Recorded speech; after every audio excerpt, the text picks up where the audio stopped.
and welcome to another Smaulgld live stream. It is Thursday the 12th. No, it's Tuesday the 12th of November 2019, and tonight's topic is China and Facebook threaten U.S. dollar with pending digital currencies. There's been a lot of talk lately about China issuing a digital currency, and of course we've had the talk of Facebook issuing a digital currency. We're going to go through some analysis and some comments from David Marcus, who is leading the charge for Facebook to put Libra, the Facebook digital currency, on the map and into circulation. And then we're also going to talk about Alan Greenspan's comments on China's digital currency. And I tend to agree with both of them, and we're going to cover both of their comments on digital currencies. And then we're also going to take a look at some of the pumping comments. One of the common themes of gold and silver pumpers, mostly gold pumpers and Bitcoin pumpers, is China. China is the big place, the big bad place where China is going to crush the dollar because they're buying gold, and that's all they do over there in China is buy gold. And now the latest pump is that China is all over blockchain technology, and they're going to get ahead of the United States, and that's why somehow you have to buy Bitcoin. Now, when we get into China and their proposed digital currency, they are clearly saying blockchain, not Bitcoin. That was a common rallying cry a few years back for the anti-Bitcoin crowd, and then the Bitcoin people got very upset when you try to separate blockchain from Bitcoin. And it is difficult to do that because the real key, blockchain that is centralized by a government where they control the blockchain, is really nothing more than a glorified ledger. But a decentralized blockchain where you have multiple miners in different jurisdictions and no one controls what can go onto the blockchain, what can come off the blockchain, and the transactions, that's the real advantage of a blockchain. So this is going to tie into some of the comments that are being made. Now let's get into these comments and what's going on with China. And of course, in China, not only do the pumpers like to add stuff to it, but now, of course, there's reports that not only is China going to issue a digital currency, it's going to be gold backed. So now you got two pumps for one. But let's talk about what's out there in the public domain and what we know, and of course, then what the pumpers are adding to it. So let's talk about China first. China's been talking about putting out a digital currency since publicly. Now, this is not like the gold back yuan story, which was just made up out of thin air. China has talked about, since back in March 2018, former governor of People's Bank of China, Zhao Jinzhong, said that they were considering a digital currency electronic payment system and a project, and that would be a digital currency. So this isn't a made-up story. However, we do then get the pumps around that story. So, for example, we've got this one here. Any mention of blockchain or Bitcoin, the Bitcoin pumpers like to say is some type of game changer. They don't use that word like the gold pumpers use, but it's somehow it's watershed mark for Bitcoin. They just someone mentions Bitcoin and it means Bitcoin's taking over the world. So China is literally running front page stories about Bitcoin in their largest newspapers. Well, what China mentioned in their front page stories was that Bitcoin. Bitcoin was the first major application of blockchain. They didn't endorse Bitcoin. They didn't reopen their Bitcoin exchanges that they shut. They didn't endorse Bitcoin mining. All they said was they mentioned Bitcoin, but of course things are going to get very interesting. Yeah, and this is a country now, remember. Same with the gold pumpers who insist that somehow China is their gold buddy because they buy gold. And I've got some interesting news on gold consumption in China. Very interesting news. We're not going to talk about it tonight. We'll talk about it on Solid Gold Sunday with Smaulgld. But the idea that now China is the Bitcoin fanatics' biggest buddy. But remember, China banned Bitcoin mining and trading in their country. Now, they may allow Bitcoin mining. I don't know if that's a good thing anyway. If China controls more than 50% of the mining or the hash rate, well, then they can commit 51% of tax. And since anything in China is theoretically under the control of the Chinese government, they could do it. So I don't know why the Bitcoin pumpers like to promote China, but I guess it's part of a pumping story. China's big. It's got billions of people. They think that it's the counteract to the United States. It's the same with the gold pumpers, that somehow the world would be a better place if there was end of dollar hegemony and the yuan was somehow to be ascendant, and that would be a good thing because China likes gold. Forget all the social credit scores, their surveillance state, the persecution of minorities in China. It doesn't matter as long as they like gold, and now it looks like they're trying to make it sound like they like Bitcoin. That's part of the pump that's going on here. The other thing they're saying is, let's see, what else do we have here? Yeah. We banned the first successful application of blockchain technology. That's what really China should be saying on the front page of its newspaper, not mentioning that Bitcoin was the first successful application of blockchain technology, that they indeed banned it. But you see, that's not what a pumper's going to tell you. They're going to mention it was mentioned in the Chinese newspaper. It means China's all over Bitcoin, and therefore you should be all over Bitcoin if you want to stay ahead of the game. Now here's typical pumping talk met with a very well-known investor from China today. Of course, he's unnamed. There's an amount of innovation around Bitcoin and blockchain in that country that is incredible, whatever that means. Westerners are very uninformed. That's another gold pumper, they used to say, that you're now in on it. This is part of the pump. People don't understand what's going on in China. Okay, now, does this particular person know what's going on in China? Has he been there? Has he seen the banned Bitcoin exchanges, talk to the people who used to conduct transactions in Bitcoin but were shut down? No, this is the whole China pump.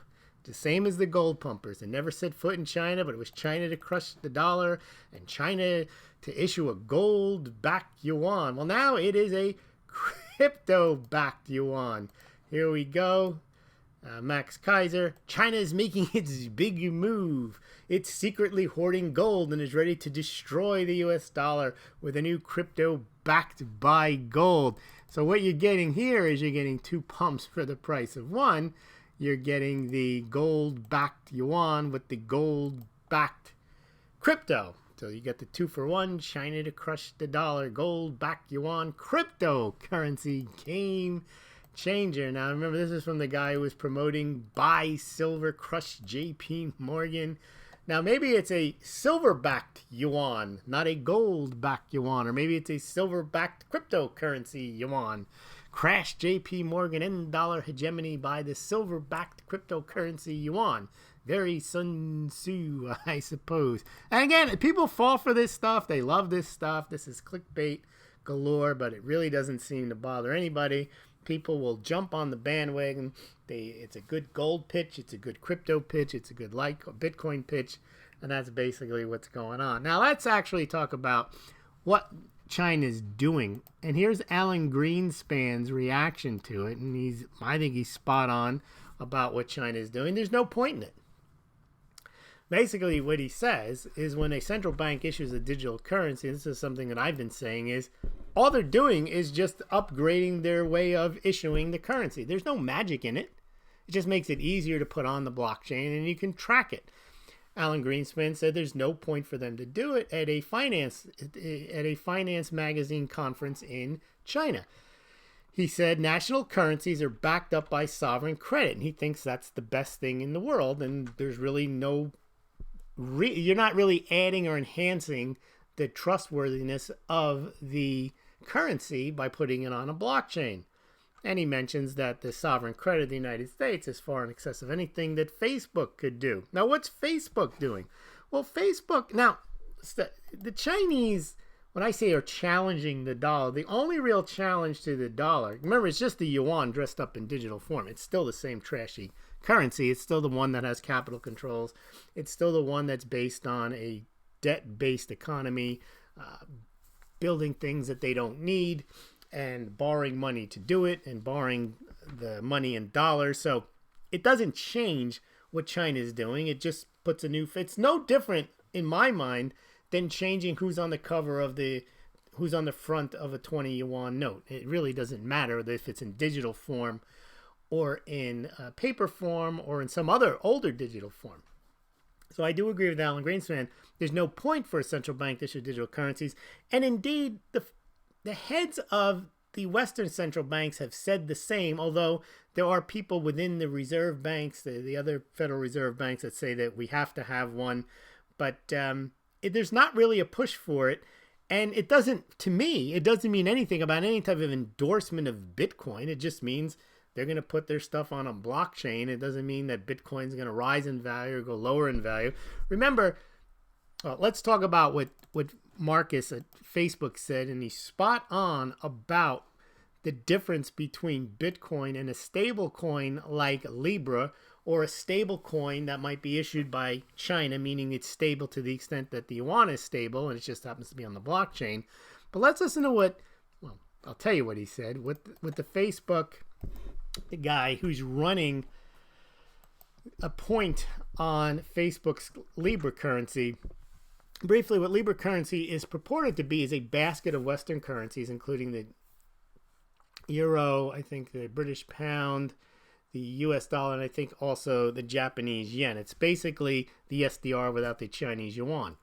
Now, that currency obviously will be far more stable than Bitcoin. Why? Because it's based on stable sovereign currencies. But of course, it doesn't meet it can't match those currencies, the dollar, in terms of stability, because it's thrown in 3 other currencies. But here's where Marcus makes a very astute point, at least from my perspective, because it's the point I've been making. He says that Bitcoin isn't a threat to governments because it's not a viable currency. And he's absolutely right that it's not a viable currency. As it's on its own, no one is going to trade in Bitcoin with the volatility risk. Now, that doesn't mean Bitcoin cannot be used as a payment mechanism, but in order for it to be successful on the minor scale that it is now, it's run through payment process, which means that people or companies post their goods and services in a dollar price. People pay in Bitcoin, but the recipient, the merchant, does not actually ever take possession, in most cases, of the Bitcoin. It runs through a payment processor. The payment processor takes the Bitcoin, converts it into dollars, ships the dollars off to the merchant, and then on-sells the Bitcoin. Now, the reason for this is not just because of the volatility in the price, is also because the Bitcoin payment system, if you want to call it that, Bitcoin blockchain, is not capable of handling tens of thousands of transactions a second. Now, a payment processor can process them because it's not actually getting confirmation of each Bitcoin on the blockchain. It's taking them and then it's immediately converting it into dollars, but it's not waiting for the confirmation.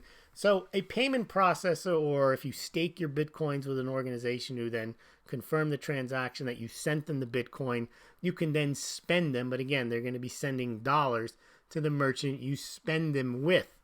So what Marcus says, and he's undermining his own point here, he says that Bitcoin is digital gold. That's exactly what I say it isn't, but what I say that if it is digital gold, you don't spend gold. So all these Bitcoin maximalists are talking out of both sides of their mouth. They're saying Bitcoin is digital gold. Bitcoin will be spent and everyone's going to use it to buy coffee. Well, that's ludicrous. Bitcoin is a store of value, but you don't spend it. If Bitcoin is digital gold, which I don't believe it is because it's too volatile, I think it's something else, but it doesn't matter what I think it is. If it was digital gold, no one is clamoring to spend their gold on coffee. In fact, that's the last thing you'd want to do with your gold. You'd want to spend your bolivars, your pesos, your euros, your dollars on coffee before you ever thought of spending gold on your coffee. And in fact, the only reason you'd ever spend gold on your coffee is if you don't have any other money or any other currency to spend on coffee, or you don't even, in fact, most people would rather use a credit card to buy coffee and go into debt rather than spend their gold. So the idea that Bitcoin is going to be digital gold and that somehow it's also going to be a global currency is a form of moronica. It's somewhat idiotic to even think. First of all, not only does no one want to use Bitcoin to buy coffee other than fanatics just to show you that they can use Bitcoin to buy coffee, It's not even convenient to do so because it cannot handle those types of transactions. And that's what BACT is all about. And this is where I think the future is headed, that people are going to spend Bitcoin. If they are going to spend it, they're going to spend it by staking it with a third party, or by spending it through a third party processor. That's what BACT is all about. This is moving Bitcoin into the payment system. And rather than having all this second layer Lightning Network nonsense, peer-to-peer with Bitcoin, same with Litecoin, they're going to try to encourage people, if they do want to spend their Bitcoin, to stake it with them, and then they'll run it through a processor and send it over to Starbucks if that's what you want to do. Two problems with that is, who wants to do that? And then what's the advantage of doing it? It doesn't make any sense to hold, for example, gold or Bitcoin in some type of facility and then make that store of value somehow directly spendable. Now, it is a convenience factor. And I was thinking that, you might at one day decide that that's what you want to do with all assets. But the message is about Bitcoin. If you really listen to the maximalists, they're telling you it's digital gold and it's a store of value. Well, then it's not going to be an everyday currency. It'll probably be a niche asset that some fund managers put into their portfolios in small amounts as a store of value. But this idea that you're going to have bigger blocks and second layer solutions to make it easier to spend, well, that is essentially there's little demand for that. That's essentially a poorly executed solution for a problem that doesn't exist. No one is clamoring to spend their Bitcoin. Nothing is stopping people today from spending Bitcoin. Nothing's stopping them from putting it into those 10x cards. Or there's so many ways you can put your Bitcoin into Speed an app, Spend it app, whatever you call it, and spend it if you want. There doesn't seem to be a desire to spend it because the Bitcoin mentality is hodl, hodl, hodl. They want to hold on to it, store of value. They don't want to spend it. Now, maybe when it gets to a certain price, they want to unload it and they can't just sell it for cash. They may want to buy expensive items with it. That's fine, but that's the same with gold. If gold went to $10,000 an ounce, a lot of people would be cashing their gold in and buying houses and Lambos and so on. Same with Bitcoin. So perhaps, and again, think of it this way. If Bitcoin is nothing more than digital gold, and I don't necessarily believe that it is, but let's say it is, then it's not going to be spent. But one thing that is nice, and services like Gold Money do provide this, you can get your Gold Money card, and it'll say you've got half an ounce of gold, 3 ounces of gold, whatever you have, and you can spend it on the card, and they'll deduct the gold from your card if you want to do that.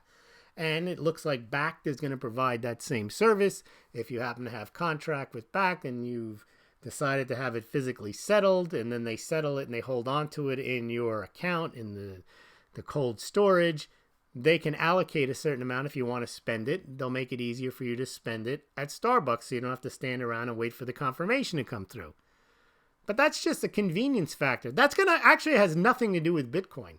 When people use Bitcoin and run it through a payment processor, or if you have one of these cards where you've staked a certain amount of Bitcoin into a card, you're not using Bitcoin anymore. You're using a value that the third party has decided is willing to part with to give to the merchant. Now, I like the innovation. It's got nothing to do with Bitcoin, though.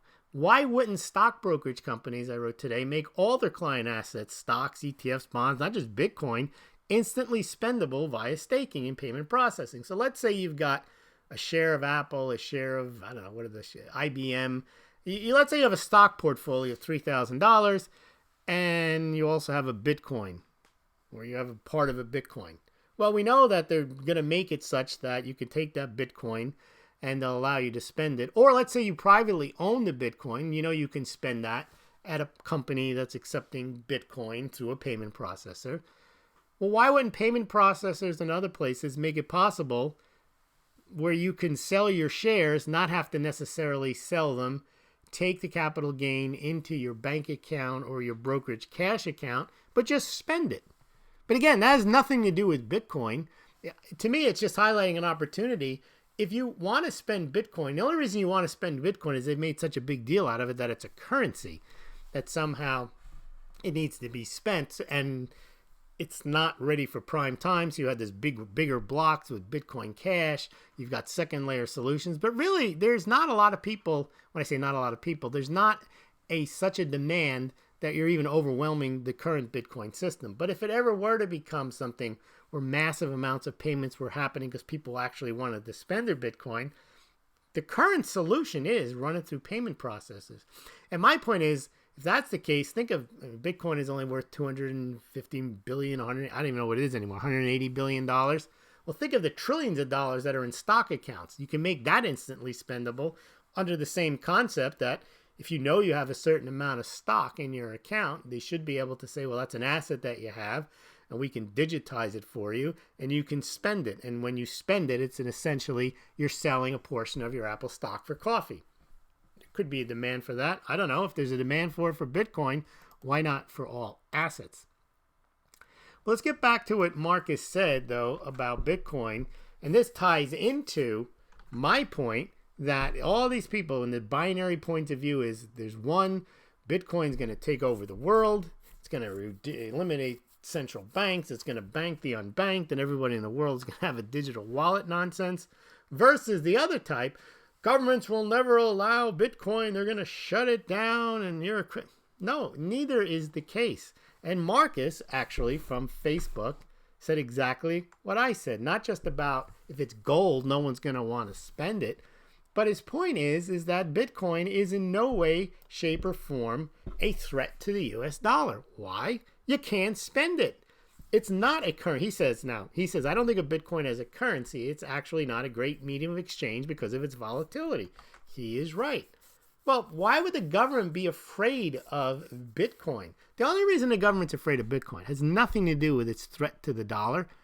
It's the perceived notion that people can commit money laundering offenses with it.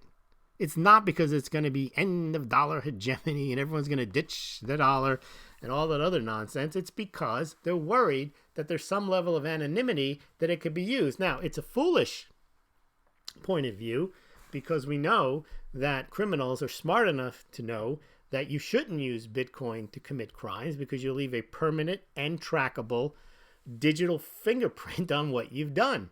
So most criminals are going to use cash, or they're going to launder it in some other way. Bitcoin is not ideal for that. So the idea that the government's going to shut it down because it's a threat, and even the people who hold that view also scoff at Bitcoin. And it's almost a bit of cognitive dissonance. The bashers say Bitcoin is nothing. It's just made out of thin air. It's of no value, and governments are going to shut it down. Well, Marcus is making the point I'm making. Why would they bother if it's not a threat? It doesn't make any sense. Now, Marcus goes on to say it's digital gold, but digital gold is not really a threat to the government. And I go one step further and say it's not even digital gold, so why would you bother? Right now, you have Bakkt, which is the New York Stock Exchange Futures Exchange for Bitcoin, and you have the CME Group. Well, if you have those out there, the point is the government's not afraid of it. The CFTC, the SEC, they're not afraid of Bitcoin. They've sanctioned it. And in the form that it's in, if you have a position, think of it this way, you have a position at Bakkt, and you're buying Bitcoin, you're long on Bitcoin, you take delivery on your contract, and you store it with Bakkt, which is the New York Stock Exchange company owned by ICE, Intercontinental Exchange. And then at the end of the year, Intercontinental Exchange sends that institutional investor the fact that he bought and sold 10 Bitcoin, he made X amount of money, and he files his taxes. Why does the government care one spit about that? They don't. They love that. That's more tax revenue. His transactions are taxed and tracked no differently than that institution when they buy and sell bonds, ETFs, Apple stock, and so on. So I don't know why this would matter one bit at all, and I think Marcus is 100% correct. He says he doesn't think of Bitcoin as a currency. Now, Bitcoin was designed as a currency, and it always will have those characteristics. But what's happening, I believe, is that Bitcoin adoption is not happening on the peer-to-peer basis the way Bitcoin was originally intended to be used.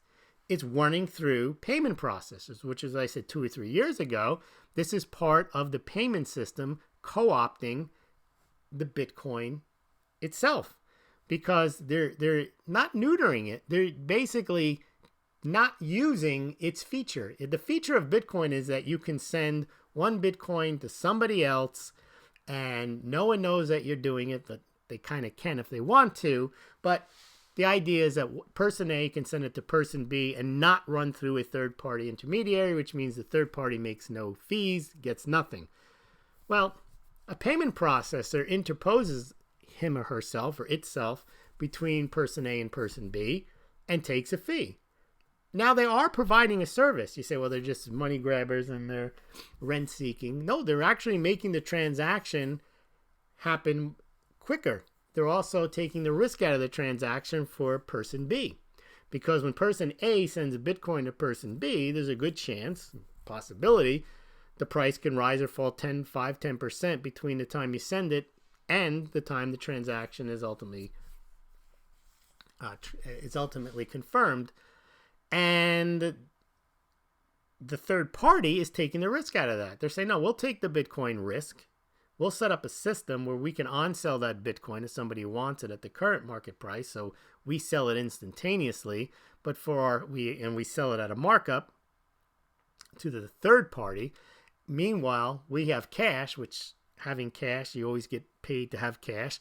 We have the cash to send to the merchant at the equivalent value for a fee for the Bitcoin that we received from person A, and then sent the cash to person B, and then sold that particular Bitcoin to person C. Now, it sounds a bit complicated. It's not that complicated, but it does require a company to interpose itself between the participants. And that's exactly what the Satoshi white paper was trying to avoid. It was supposed to be a peer-to-peer cashless payment system.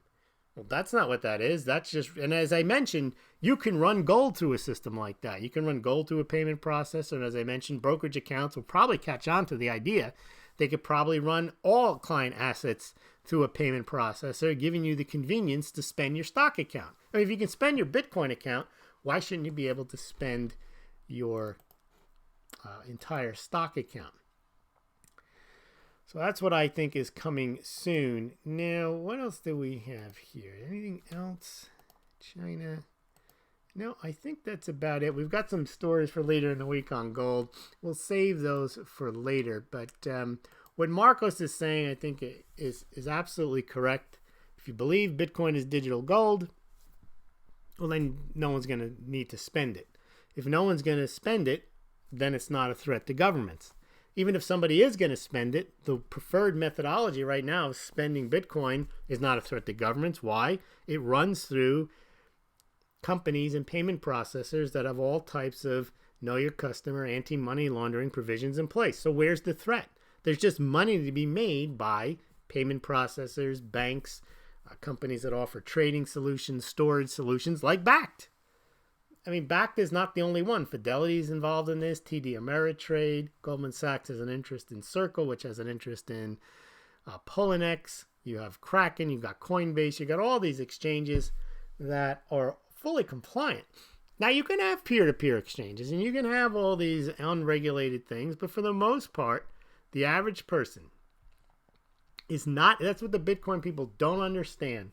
They're not all wrapped up into the technology. They don't care about private keys. They don't know anything about this stuff, and they don't really want to know. Just like you don't have to know how electricity works to turn on a light. You switch the light on. That's all you need to know. What's more important? Teaching somebody how the electricity works in your light, or selling as many light bulbs and light fixtures as possible? You know the answer to that. The Bitcoin people have it all backwards with this whole, we need to stay pure, it needs to be peer-to-peer, we got a second layer solution, bigger blocks. People could care less about that stuff. And that's one thing I think that the Bitcoin fanatics really miss out on, is that somehow, then they start complaining about payment processors or third parties, and they start bragging about how they can set up a BTC server and accept their own Bitcoin. No one's going to do that. This is like ham radio operators thinking that everybody's going to have a 10-4 buddy and is going to be on the ham radio. Bitcoin is a hobby for most people. And for those that are interested in it, that aren't in it for the hobby, they're in it for the money. They're institutions. They could care less about, they care about private keys and all the terminology to the extent that they hope that whoever they leave their Bitcoin with understands it all. But that's about it. Just like when you have gold and you put it in a vault, you don't need to know. You may be interested in knowing all the security systems that they have at the Swiss vault, but you're not required to understand all of them. And I think that's what the Bitcoin people don't understand. They expect that somehow everyone in the world is going to appreciate Bitcoin and love Bitcoin the way they do.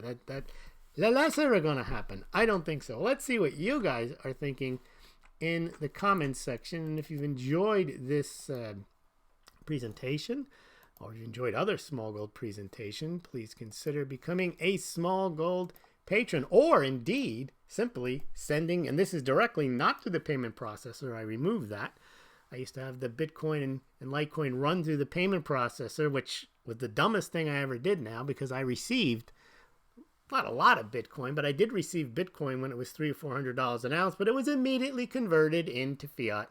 So I would get $25, $30 worth of Bitcoin at a clip, and I got $25, $35. Now, that Bitcoin would be worth a few $1,000s, but I ain't got it anymore because I converted it. But now I'm willing to take the risk because I'm not getting very much of it, but people have sent me small amounts of Bitcoin and Litecoin. So you can send those directly through to me by holding up your phone to the QR codes on the screen, or again, as I mentioned, becoming a Smaulgld patron or Subscribe Star member, or making a one-time or recurring donation via PayPal, or you can support Smaulgld, and people have done this. They've sent me very interesting items and articles. I've received amber, gems, silver dollars, silver bars, cash to Smaulgld LLC, P.O. Box 714, Dover, New Hampshire 03820.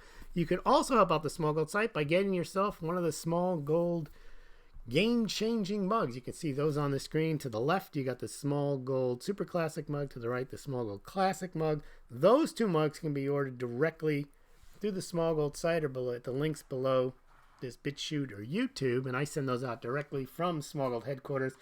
Other Smaulgld mugs and Smaulgld branded merchandise are available at the Smaulgld store, and they are shipped worldwide from the Smaulgld store, but I don't send those out myself personally. They're shipped out by a third party. They're pretty good. They arrive within a week or so. If you buy a Smaulgld mug from me directly, I ship that out the next day. It gets there in 2 days. It's fairly expensive, but that's included in the price of the mug. And let me know if you do want to pay for your mug in Bitcoin, Litecoin, or Ethereum. I will accept that directly as well.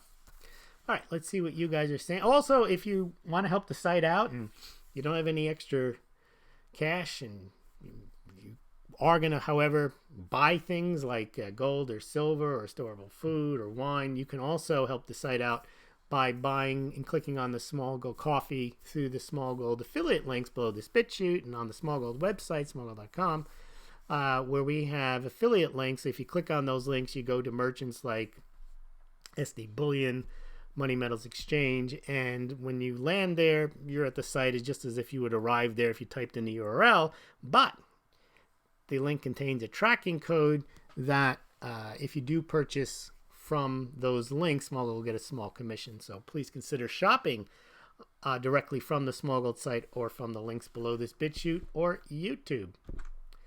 All right, let's see who's in the comments section or the troll box tonight.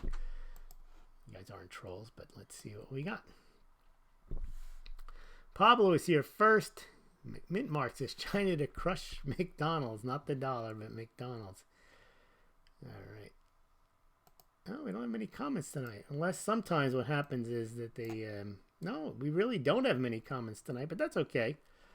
Actually, got no comments I want to comment on, so I'm going to say goodnight tonight, and we'll be back this weekend, or maybe before, for Saturday Night Silver with Smaulgld and Solid Gold Sunday with Smaulgld. So have a good night, everyone, and we'll talk to you soon.